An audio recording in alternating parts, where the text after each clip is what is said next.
দাঁড়িয়ে মুখটা দেখাও, দেখি মুখটা দেখাও। প্রচণ্ড গরমের মধ্যে অবস্থা খারাপ হয়ে গেছে ওর। আর আমরা এখন রঙ্গ যে জায়গাটা আছে প্লেসেস, তার উদ্দেশ্যে রওনা হয়েছি। রাস্তা থেকে বেরিয়ে গেছি আমরা অলরেডি। সো এখন আছি নাগরের, পুরানো নাগরের ওখানে। আমরা এনে ফ্লাইওভারই চলে বাইপাসে আছে, বাইপাস হয়ে যাচ্ছি। আমরা রঙ্গর উদ্দেশ্যে বেরিয়ে শিলিগুড়ির থেকে একজনের বাড়িতে দাঁড়িয়ে তারপরে আবার বেরিয়ে যাই।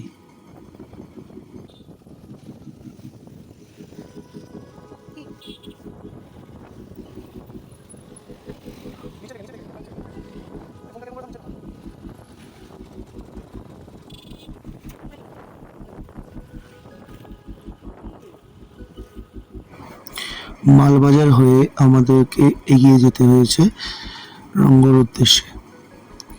মালবাজার যাওয়ার পথে এই রোডটা খুবই সুন্দর রোড। বাঁ পাশ দিয়ে আমাদের তিস্তা ক্যানেল। আমরা তিস্তা ক্যানেলের গা ঘেঁষে রাস্তা বরাবর যাচ্ছিলাম। আর রাস্তা এতটাই স্মুথ যে জাস্ট অসম।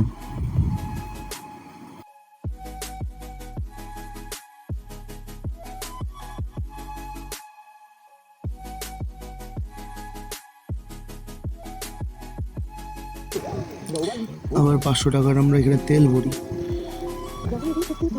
500 টাকা তেল আর ভরা হলো, মানে টোটাল আগে ছিল 1200, এখন আরো 500, 1700। 500 কি 500? গরমে জানি খুব অদৃশ্য লাগছিল, কিন্তু সামনের মনোরম দৃশ্য দেখে আর এই পথের যে স্মুথনেস সেটার উপর দিয়ে যাওয়ার সময় আর কিছু মনে হয়নি।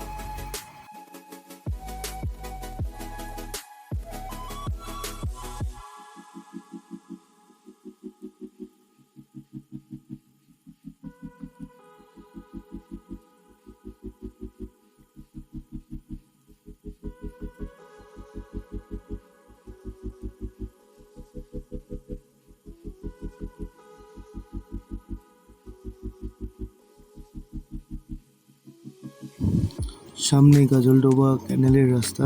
এইখান থেকে এখন আমাদেরকে বাঁদিকে ঝুলে যেতে হবে। সামনেই যেটা তিস্তা ব্যারেজ, তিস্তা ব্যারেজে যে গেটের রাস্তাটা সেটা আমরা পাবো।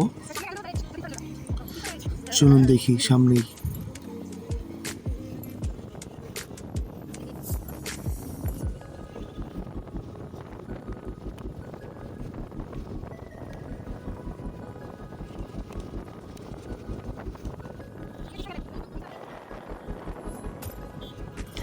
এটাই হলো সেই তিস্তা ব্যারেজের যে গেটগুলো বাঁদিকে আছে, আর এই সেই ব্রিজটা।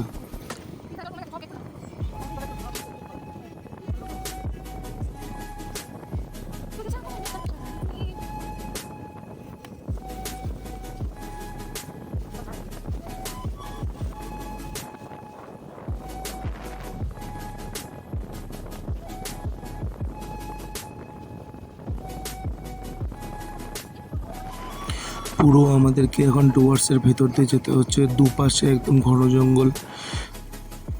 এখানে টয়লেটের জন্য আমাদের হেল্প করেছিলেন। জঙ্গলের বাইরে এই আউটপোস্ট পয়েন্টটা ফরেস্ট ডিপার্টমেন্টের।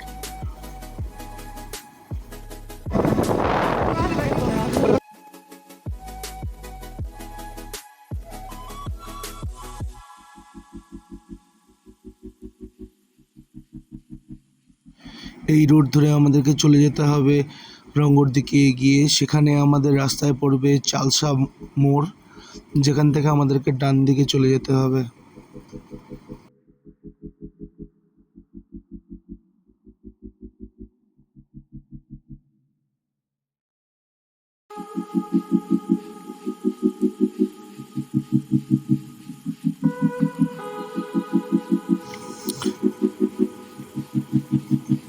সামনে চালসা ভিউ পয়েন্ট আছে, সেখানে আমাদের যেতে এখন মোটামুটি রাস্তার মধ্যে 20 মিনিটের মতন সময় লেগেছে। ওখানে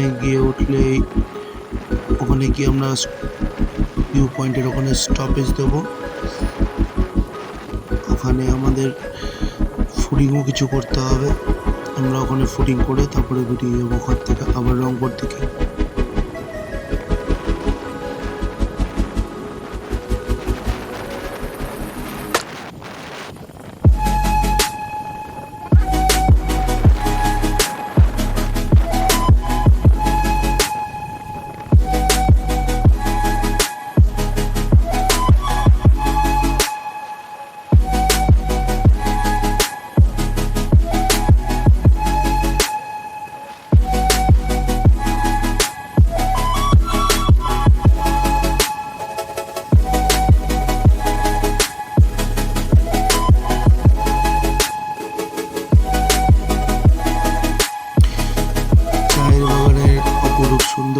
দেখতে দেখতে আমরা চালসার দিকে যাচ্ছি। দুপাশে চায়ের বাগান, অসম্ভব সুন্দর লাগছে দেখতে। একদম মনে হচ্ছে যেন আমরা কোনো একটা স্বর্গের পাশে এসে দাঁড়িয়ে আছি। অসম্ভব সুন্দর লাগছে চতুর্দিক দেখতে। আমরা এই রোড ধরে ধরেই যাচ্ছি। সামনে গিয়ে কিছুটা যাওয়ার পরে হয়তো ডান দিকে আমাদেরকে একটা টার্নিং এর মতন নিতে হতো, যেখান থেকে আমাদেরকে মেন চালসা ভিউ পয়েন্টের দিকে এগিয়ে যেতে হবে। একটা ছোট ব্রিজ পুল পার করে হালকা ভাঙাচোরা রাস্তা আছে ওখানে, অফ রোডিং এর মতো। ছোট ছোট পাথর, গুড়ি গুড়ি পাথর, মিডিয়াম সব, এগুলোর উপর দিয়ে আমাদেরকে একটু যেতে হবে ওখানে। তো এখন আমরা এই সৌন্দর্যের একটু মজা নিই।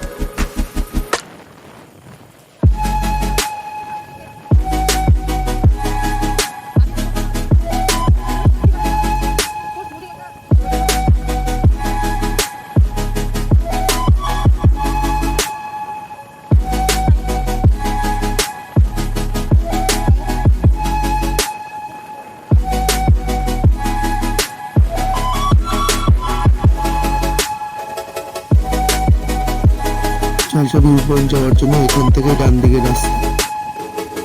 আমাদের ফুড হতে কতক্ষণ লাগবে দাদা? 15 মিনিটের মধ্যে আমাদের রেডি হয়ে যাচ্ছে ফুডটা। আমাদের ফুড রেডি হলে পরে আমরা খেয়ে এখান থেকে আবার সেই আমাদের যে স্টেশন পয়েন্ট সেটা দিয়ে দাদা আমাদের জন্য একটা ইডলি বানিয়ে দিয়েছিল। ইডলিটা এত সুন্দর হয়েছিল খেতে, বলে বোঝাতে পারবো না। খালি আমরা ছবিটাই দেখাচ্ছি, ভিডিওটা তোমরা দেখো, কিন্তু ওখানে গিয়ে অবশ্যই কিন্তু খাবে। চালসা ভিউ পয়েন্টের সামনেই দোকান দাদার বৌদি দুজনে মিলে দোকান করে ওখানে।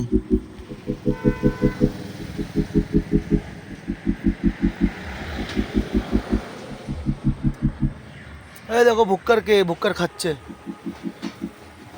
এক ফোঁটা সময় দেয় না, আমাকেও সময় দেয় না, পাওয়ার সঙ্গে সঙ্গে খাওয়া শুরু। টেস্ট কেমন?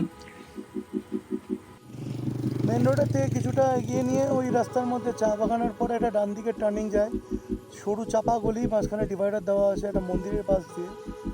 আর ওটাকে পার করে নিয়ে এখানে একটা 3 রাস্তার মোড়। এটা ওই 3 রাস্তার মোড় দিয়ে এখন সোজা আমাদেরকে যেতে হবে এই চা বাগানের মাঝখান দিয়ে।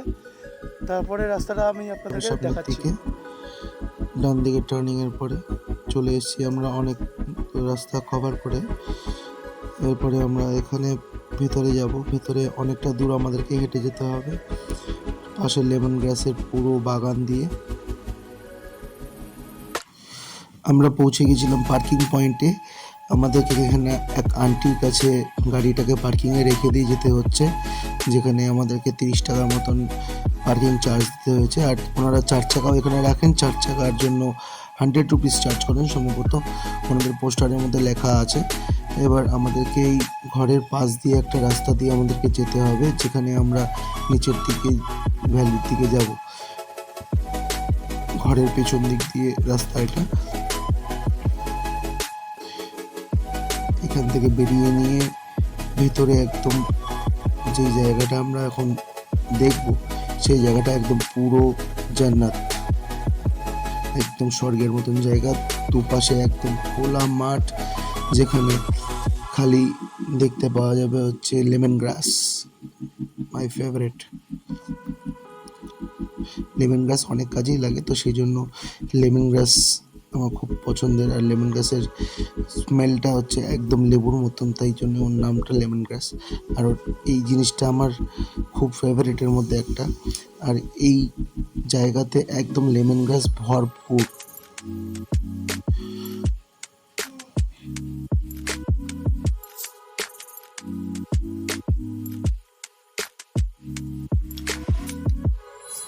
আমার পিছনে হেঁটে হেঁটে যাওয়ার সময় ওর অবস্থা যে কী হয়েছিল সেটা আমি জানি না, কিন্তু আমার অবস্থাটা মোটামুটি একটু কেরোসিন মনে হচ্ছিল। শরীরের অবস্থাটা সারাটা রাস্তা সামনের জায়গাটার মধ্যে একটা ভয়াবহতার শিকার হয়ে গেছিলাম আমরা, ভুলবশত দেখে ফেলেছিলাম বাদিকের কর্নারে এই যে এদেরকে।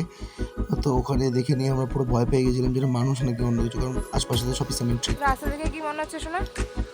Crazy road. বিভৎস বাজে রোডের অবস্থা, এই দেখো সম্পূর্ণ খায়। আমরা যাব সেই ওই নিচে, এই যে এই জায়গাটাতে, আর আমরা এদিক দিয়ে নামলাম এখন। ওর তো অবস্থা কি অবস্থা, বাজে, খুব বাজে, হাতটা মুখে চলে আসছে, যখন তখন বের হয়ে যাবে। সোজা খাড়া এটা নিচের দিকে। আমরা কি করি? ওই একটু ফোন রাখছি না,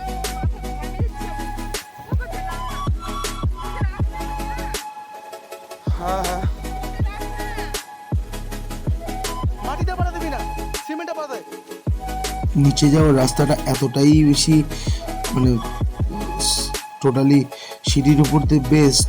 আর তার মধ্যে আমরা যখন গিয়েছিলাম তখন একদম বৃষ্টির সময় একবারে জায়গাটা এত ভয়ঙ্কর। ওর মুখটা দেখো খালি, কি অবস্থাটা, ভয়ে মুখ চুপ একদম কুচকে গেছে, কোনো রকমে প্রাণ নিয়ে নিচে নামছে, এরকম অবস্থা, পাগলের মতন করছে ও ভয়ের চোটে। তো আমরা নিচে চলে এসেছি। हर हर महादेव।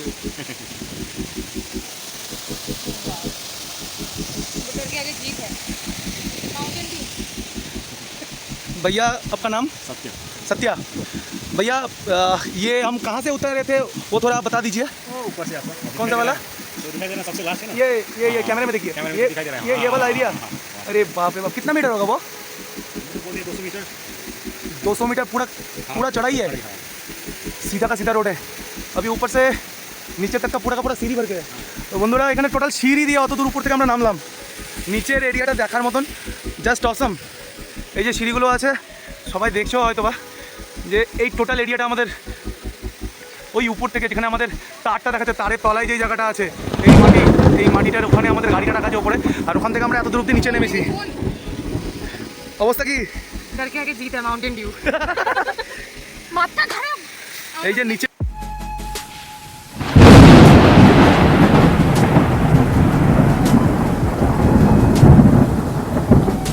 এক তো বাজ পড়ার আওয়াজ, তার উপর থেকে আবার জলের স্রোতের আওয়াজ কন্টিনিউয়াসলি, সেটার জন্য আরও সুন্দর লাগছিল এই আশপাশের ওয়েদারটা। আর টেন্টগুলো আমাদের এটা দেওয়া হয়েছে থাকার জন্য।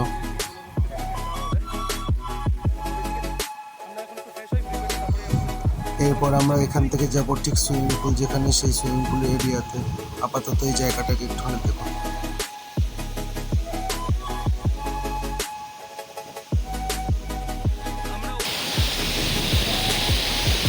এটার নাম রঙ্গ, ওয়েস্ট বেঙ্গলের ভিতরে এই জায়গা।